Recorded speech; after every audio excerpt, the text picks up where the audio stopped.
Hello, everyone. Welcome to the first episode of our book discussion series. I am your host, Tima Basiudo, and on set here we have two book lovers, Aima and Kwanisu. Today we are going to discuss The Secret Lives of Baba Segi's Wives by Lola Shoneyin, and Aima will take us on the summary. Okay, thank you for the introduction. So, the secret lives of Baba Segi's wives.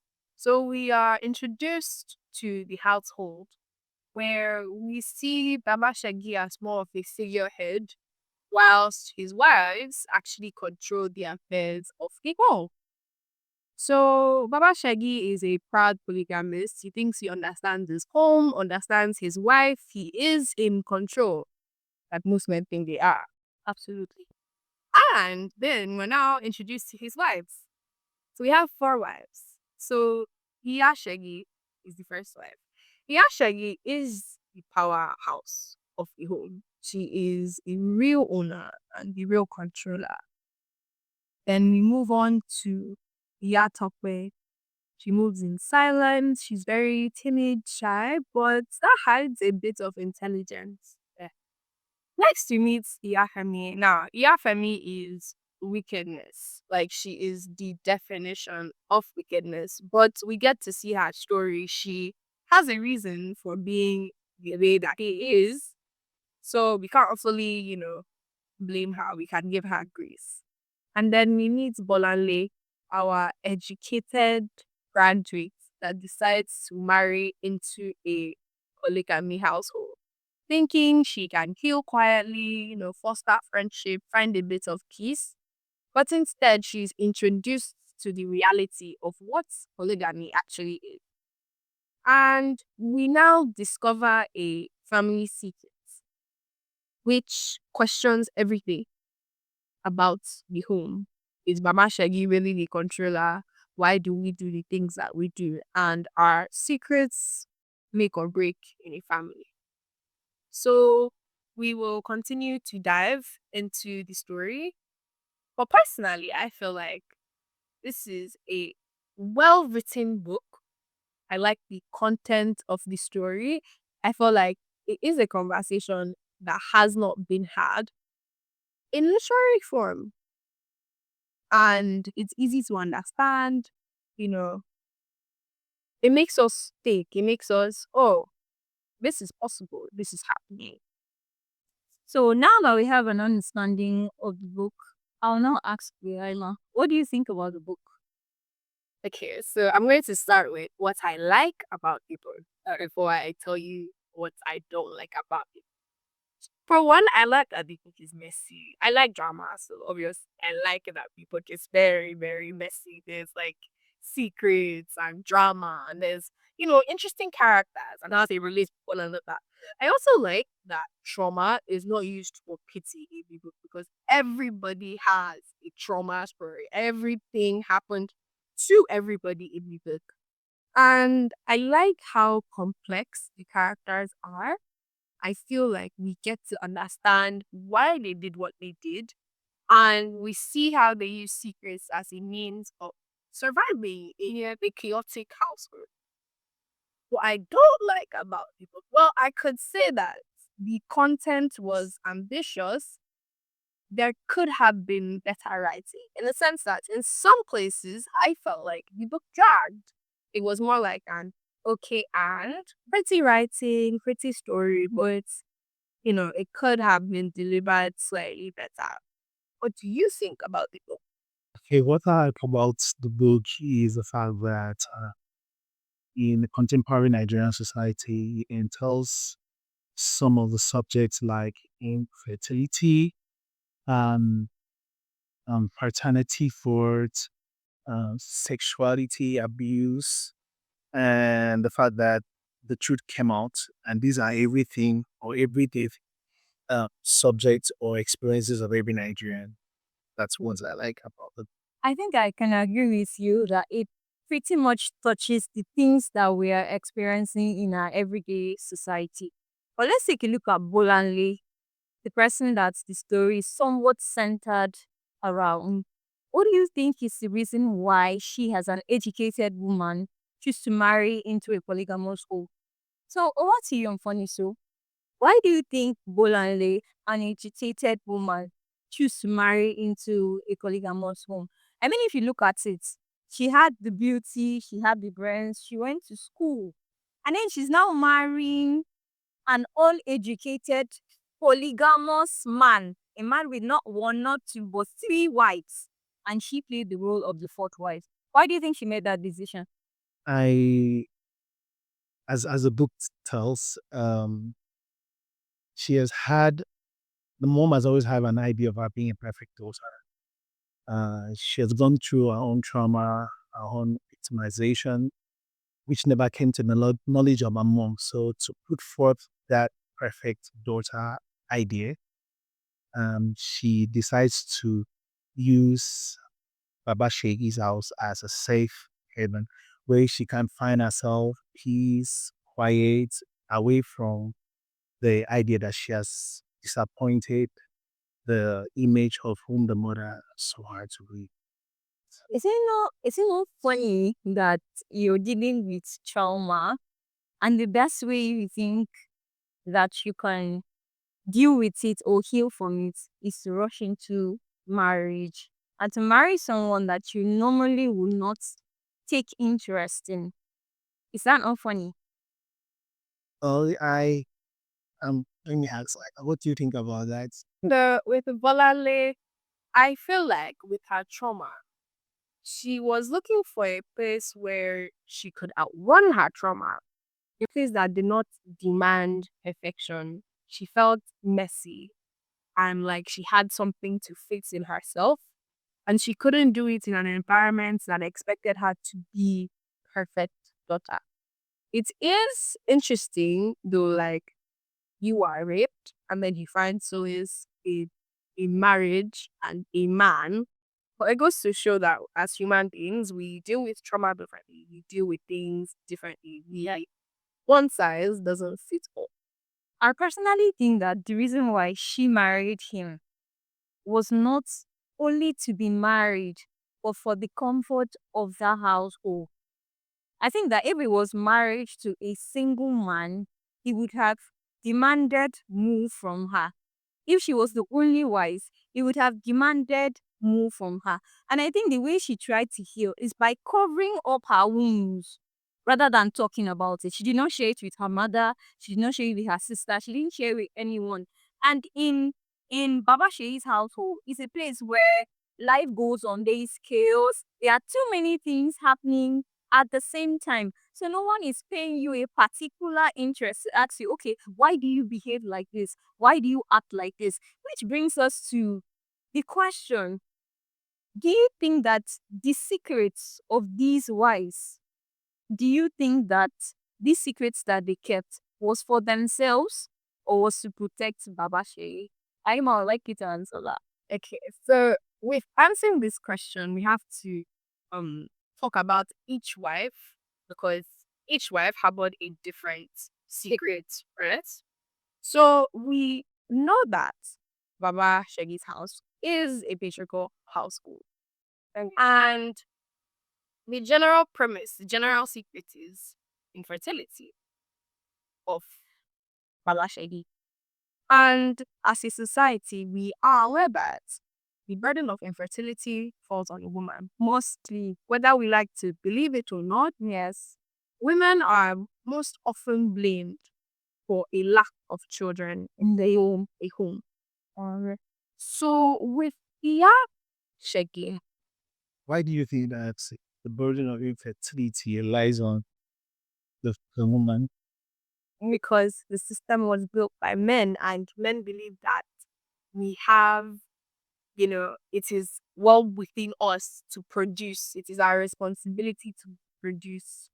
And if not reproduce, they are probably not at fault and there is something defective or damaged in a woman. So, what do you think was the basis of the secrets that Baba Shei's wives kept from him? Because personally, I think that the reason why they did not tell him that he was impotent is because they were trying to protect his ego. A man is supposed to have a large household, have children, and then his pride stems from the fact that he can take care of them.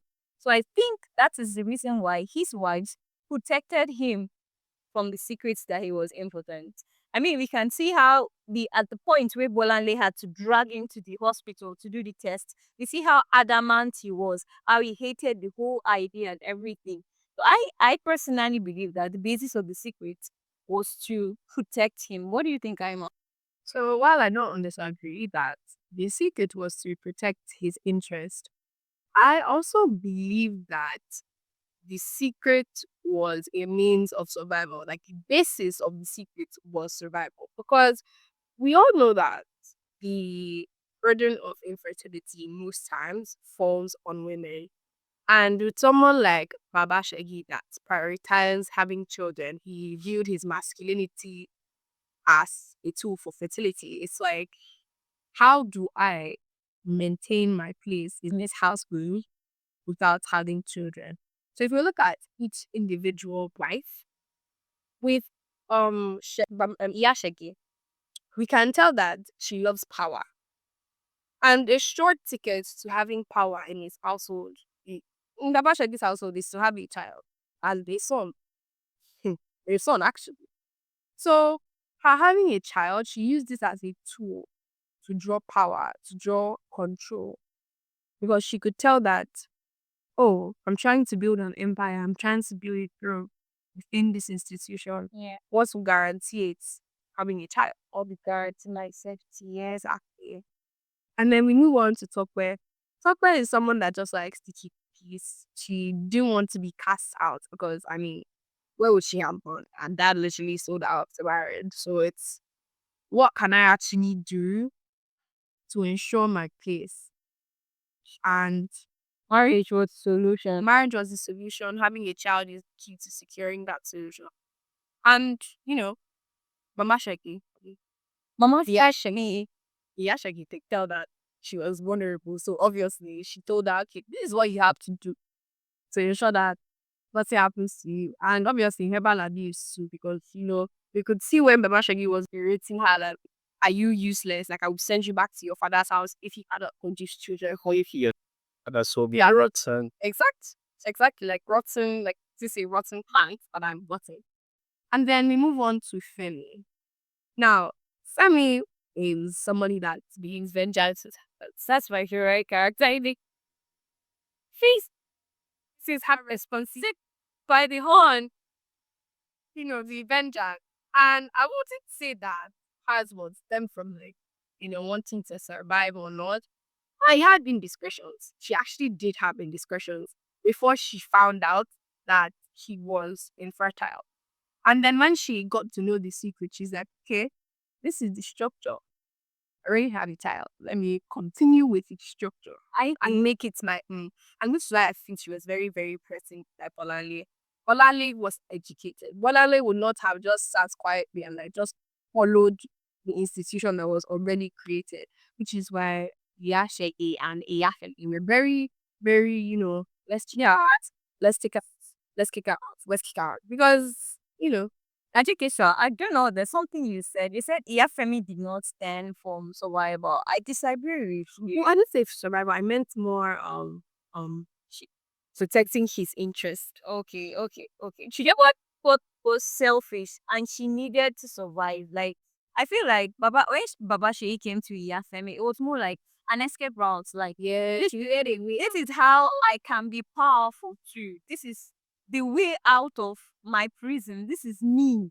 I'm rising up from a place where I've always been subjected. I've always been treated like I am lower than a human being.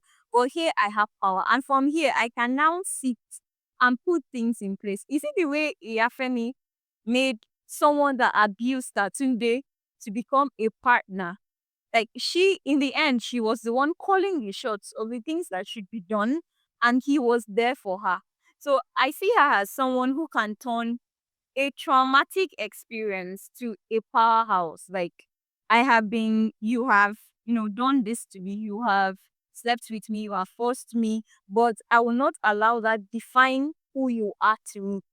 She used the same person that subjected her to rape. She turned the table around and made it a situation where she could also be the one in control. I think I admire her character, even though I don't agree with everything that she has done. I feel like her vengeful spirit went way too far. Extreme. Yes. I mean, her vengeance comes from a false representation of religion. She got into, got salvation on the basis of, oh, this person will go to hell for doing me bad. So it's like, okay, I am judge, I am jury. So I can decide who is going to hell and not. And I'm going to enact fury, flash and burn. It was like a thing of if God won't do it, Take the position of. I also feel like, based off what you said, she had competition with Yashagi. She wanted to one up her. She actually felt like she wanted to be in control of the household. She had this belief that she could one up her. Because I mean, she sold rubbish when they were supposed to do Kolale's introduction. She sold rubbish for her because she wanted to be there was secure person. But I can tell that's coming from a place of insecurity, instability, based off of where she was coming.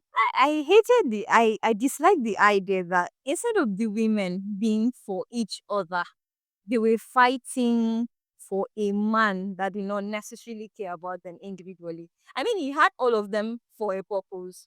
In fact, marrying Bolanle, the educated one, was to prove that he can marry an educated woman. You see how fragile that ego is. And then these wives, they don't see through all of that. Instead, they are fighting for his affection. They want his attention. They want to be placed at a comfortable place in his book so that on the 10th journey, or the whole seat. Yeah, they try to push you short, but they don't see you. I feel like everyone is very, very perceptive of what's happening. Aside from Tope just dirty, Rabs and Inshallah, that's why she's there. But it's like Shia Shaggy and Iyafemi are very, very, very aware of the fact that this man doesn't really rate them. Iya Shaggy is there because she's waiting for him to pass. And then the businesses that she established, she will use that money to, do something for herself and her children. And as for Femi just wanted control. She's very, very, very, very, very aware of the fact that this man doesn't really care about you. They're not necessarily fighting for his love. They're not fighting for anything. They're fighting to protect their secret and they're fighting for a place. Because if you look at it, if the secret had eventually like come out without like Bolale's intervention, whoever had the most secure place in Abashani's heart would have gotten the least amount of repercussions. yeah. So I don't see it as the, oh, I love him. I want to be his most important. Why I like let me survive? Let me survive. Let me protect myself. Because all of them had selfish interest. And if ever came to light, it would have affected all of them and them individually in like different ways. I do I do agree with you, but I am against the extreme measures they took to fight. Imagine Iyasheyi poisoning, wanting to poison Bolanle. This already poisoned her boobs. So imagine the extreme measures Iyasheyi and Iyafemi went to poison their co-wife for that survival. It's What do you expect from a polygamous household? At multiple personalities all joined together. Okay. The fight is deadly. We do. This is Anyway, I expected more from the wives. I expected more from them. But in the end, I mean, once you have life, you can have every other thing. So that's the basis. Now, the consequence of their secrets. Do you think that the consequence of that secret is it, or should I say, the fact that the secret came out? Do you think that it yielded liberation or destruction? I think personally it was liberating because generally speaking, truth is always liberating at some point. You remember when she was at the hospital and the doctor told to the face of Gabashi, she felt this, Vindicated. yes, in the sense that, oh, It's not me. yeah, It's you. Not the problem. So that being said, we have come to the end of this episode, and I'd like you to comment and tell us what secret you had. If you shared it, Oh, things. rephrase me. I don't know. Let's just talk about, okay, the one time you told someone your secret and regretted it. You can share that with us. You don't just You don't want to, but like, comment. Yes, thank you. like, comment, share, and subscribe. Subscribe, please. We'll see you again. Bye.